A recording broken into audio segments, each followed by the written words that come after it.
Hi guys! We have another video and for today's vlog, iuuwi niya na ako guys sa bahay nila. At finally, matatry ko ng mag-commute dito sa Indian train.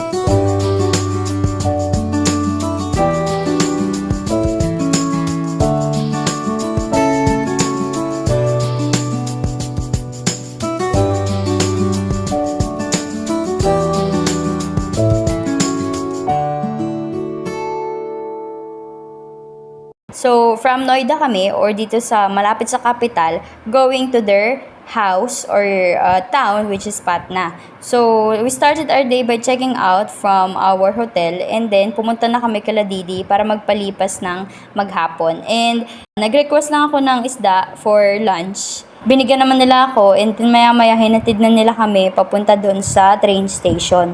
So, dahil masyadong malayo ang kanilang village from this place, kailangan naming sumakay ng train ng mga ilang oras din. So, dahil gabi na guys, 11 PM ang aming train, kailangan na naming bumiyahe. And pagkarating naman dun sa train station guys, sinanap agad namin yung platform na designated for our train going to their village. So, itong mga dala namin guys, so dalawang trolley yan, tsaka yung backpack ko, tsaka yung isang backpack niya. So makikita nyo, so dami din ng tao dito na may mga dala na bagahe. Ibig sabihin yung biyahe nila is talagang malayo. So typical kasi na biyahe ng mga Indian is itong train. Then, proceed na kami dun sa railway station. So, napakaraming tao at bitbit niya lahat, guys. Yan. Big man. So, guys, ito na yung pinaka-designated namin platform. So, inakit lang ng kuya mo yung mga gamit dyan sa medyo pataas. And, ako naman, dala ko lang is my flower. Wala nang pintasan, guys. So, makikita nyo dyan yung bata, no? Napakaliit ng katawan pero napaka-responsableng bata nito. Taga-bit-bit ng bagahe nila paakyat. So, 'di ba? Ang cute lang. After nyan guys, so nung nahanap na namin yung designated naming station, so naghanap lang kami ng pwedeng maupuan at naghantay din ng mga ilang minuto lang naman, hindi ganun katagal. And then once nag-arrive na yung train, so sinabihan lang ako ng kuya nyo na kung anong pwedeng gawin kasi nga it's my first time. So, para hindi rin ako maipit, sabi niya na papasukin muna yung mga tao doon. Kasi nga, masyado magsisiksikan yan. So, dahil babae ako, so ayaw niya din na sisiksik ako. So, sabi niya 30 minutes naman mag-stop yung train dyan sa harap natin. So, paunahin mo na sila. So, bahala na sila doon sa, magsiksikan. May designated naman kasi kaming higaan. Walang aagaw nun. Hindi katulad pagka pinili mo yung ibang part dyan ng train, guys, yung general na sinasabi, yun talaga yung siksikan. At mag-aagawan doon ng upuan. So, hindi nagtagal, guys. Nandyan na agad yung train namin. So, prepare na agad ng pagpasok. Guys, so our train is coming. Let's wait here, guys. So, papaganon siya. Ayun na, everyone. Ayan yung luggage. Dadalhin niya yung lahat mamaya. Passenger princess. Ito palang train dito sa India, guys. Merong mga designated na cabin. Kumbaga sa airplane, no? May mga cabin. Meron diyang mga first class, AC. Then, meron ding mga sleeper class. So, ang pinili namin ay sleeper class na AC. So, guys, etong ticket namin ay nagkakahalaga ng 1,000 plus din yan per person. Kaya medyo mahal siya kasi nga medyo malayo din yung biyahe namin. Bukas pa kami ng gabi makakarating dun sa Patna, dun sa destination namin. So, kaya medyo mahal. And then, meron din dyan yung non-AC na sleeper class at saka yung pinaka mababa. Kumbaga, it's the general class. So, dito sa general, wala kang specific na seat. Nagbook ka lang ng ticket mo, guys, pero walang designated na seat for you. So, kaya dun yung mga tao nag-uunahan talagang pumasok para meron silang makuhang upuan. Kasi nga naman, di ba, medyo hassle naman kung buong biyahe nila is nakatayo sila. So, that's the general. Ito yung crowded na siya. Halo-halo na talaga yung tao doon. So, wala dong proper ventilation. So, fan lang. So, yun yung pinaka ina-avoid natin na makuha. Kaya medyo pricey yung naging ticket namin dito. And dito pala guys, meron ding kitchen sa loob. So maya't maya, nagtitinda-tinda dyan yung mga staff ng kitchen. So, pero sabi sa akin ni RK, hindi siya masyado tiwala dun sa luto dito sa kitchen kasi nga, train to, hindi siya katulad ng sa mga restaurant. Pero guys, don't worry kasi meron naman mga pumapasok na mga vendor sa loob ng train kapag nag-stop siya sa mga stations.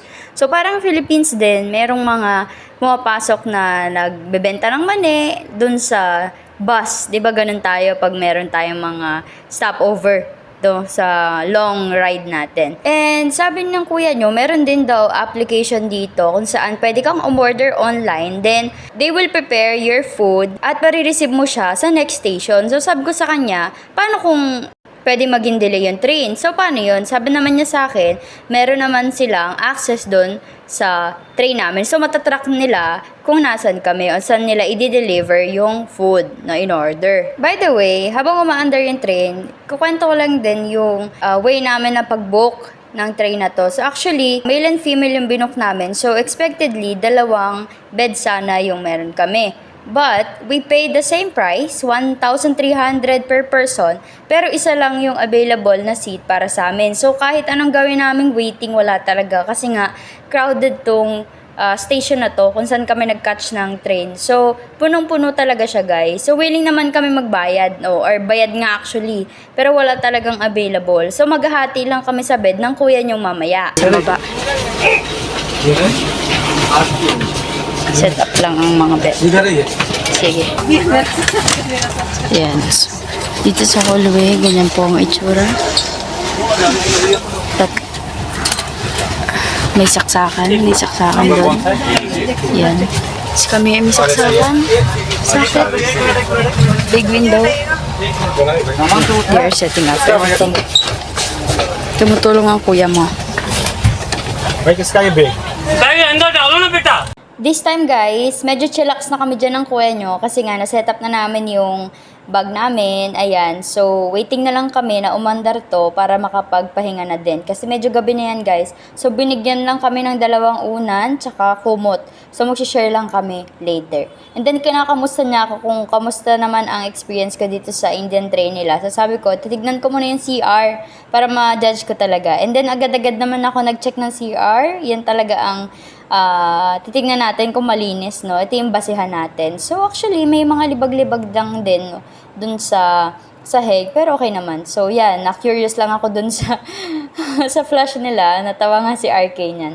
And then, nagpahinga na rin kami. And then, real quick, ayan, naiglip na ang ate nyo. Masarap pala matulog sa train, no? Easy pa naman. So, yan ang view namin sa labas, guys. Umaga na yan. So, after ko makapagpahinga, so si RK naman yung nahiga. So, makikita nyo naman dyan na medyo madumi yung salamin namin. So, pasensya na po dyan. And then, tahimik lang yung lugar, guys. Ayan, no? O, laging naka-off ang lights. And then, may mga nakahiga pa dun sa sahig. Siguro mga wala yung pwesto. Hello, guys. So, yan.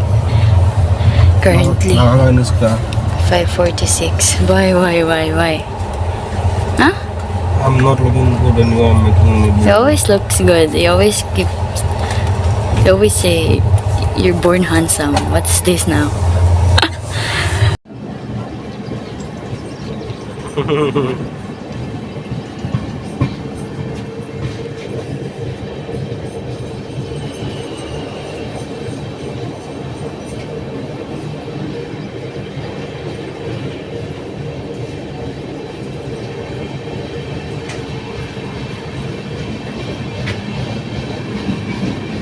Hi guys, so again, so it's already 7:12 in the morning.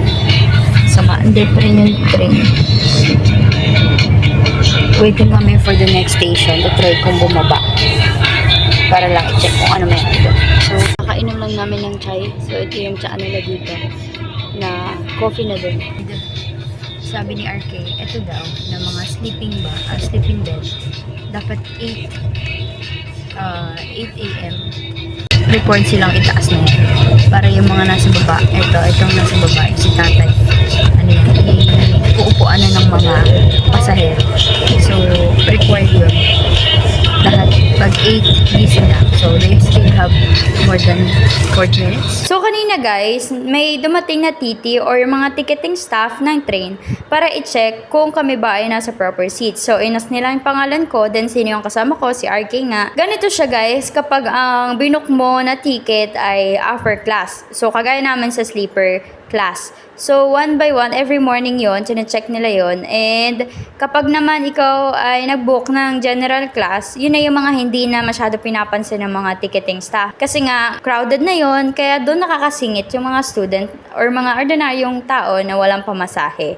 Pero, pag ikaw ay nahuli, usually, ang babayaran mo ay yung fine plus kung magkano man yung pamasahe from the first station up to the last. So, kung kami ay nagbayad ng 1,300 from the first station up to our station dito sa Patna, so i-add mo na lang yon. Pero, ang kagandahan, kapag may vacant seat or bed, pwede mo siyang gamitin as long as wala pa doon yung nag-book. Eh, since walang available, imagine kung gaano kahirap makishare ng bed dito sa Malaking Mama. Kain tayo guys ng breakfast. So, umorder lang kami dyan sa labas ng station nung tumigil ng bread omelette at saka itong potato dish. So, sa kanya yung potato dish kasi hindi siya kumakain guys ng itlog. And then maya guys, umorder na kami dun sa app ng lunch namin. So, gusto ko kasi savory. So, itong Maggi at saka Manchurian na lang yung in-order namin for lunch. Kain tayo guys. Bababa lang namin ng station. Yan, imihilang ang kuya nyo. So, this is the last station and malapit na rin kami dun sa lugar na, sa bayan nila. Ayan na ang kuya mo. Parang siga. Nabondat.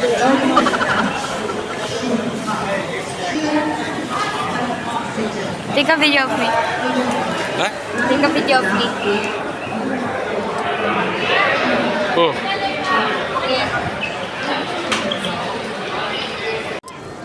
Baya.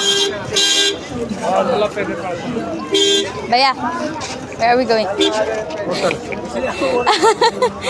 Ayan, finally, sa haba-haba ng biyahe namin sa train, nakababa na rin kami dito sa Patna Station. So, dito muna kami magsistay guys. So, magbubook lang kami dyan ng hotel ng isang gabi guys. Kasi kailangan namin bumili ng mga accessories or yung gown for something else. So, and ito yung pinaka-sign na you are in Patna. Itong temple na to. So, baka soon pumunta kami dyan. So, dinescribe niya lang yan ng maikling-maikli lang. Kaya hindi ko masyado masishare sa inyo. Ayan, meron lalaki na lumapit sa amin guys. Ito yung nag-alok ng hotel kasi naghahanap din kami ng cheap lang kasi isang gabi lang naman. So, lakad lang kami dyan guys. Hindi ko na pinarinig sa inyo yung audio guys kasi sobrang ingay. Nakakairita yung road nila dito. Sobrang ingay. Ewan ko, basta no comment na lang dyan. And then, real quick, so bumili lang din kami ng mga kailangan namin. And then, napabili din ako ng gusto kong i-try na snack dito sa India. So, mix siyang vegetable, snacks ata yung basta mga crunchy na pagkain. Ito yung niluluto guys sa black salt. So, kala na buhangin. Kung titignan kasi, para talagang buhangin. Pero guys, black salt daw yung sabi ni RK. So, niluluto lang nila yan dyan sa buhangin. Sa black salt na yan. Basta kailangan mo lang mamili, then papresyohan nila. Then, pagkaluto, ibibigay na sa'yo. So, hindi uso dito guys ang plastic or yung packaging. So, ang ginagamit talaga nila ay newspaper. So, mura lang yan guys. Napaka-cheap lang. Pero gustong-gusto ko yung lasa nito kung dadagdagan lang talaga ng asin. And then guys, ito, binalik nila guys sa akin yung pera. Ayaw talaga nila dito ng cash. So, walang any word talaga galing kay kuya, no? So, inabot niya na lang or binalik niya na lang yung cash namin. Gusto niya daw online. So, gets na namin yun, guys. So, magbabayad na lang sa RK ng online. Dito muna natin yan, ah. Masarap. I need more salt. More salt. But mag-a-enjoy kayo, guys. It's full of salt. No, sorry. Ito naman yung natipuhan ng kuya nyo. Lassi daw. Maganda daw sa chat.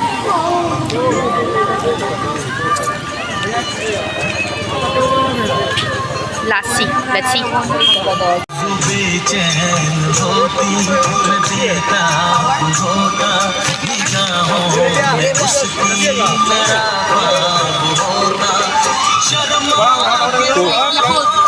Actually, Yakult. Because you every milk dish say Yakult.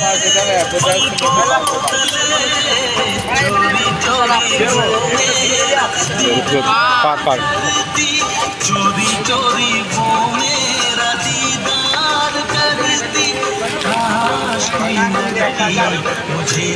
Very good. And then, ito guys, tatapon nyo na to. Sarap ng paso.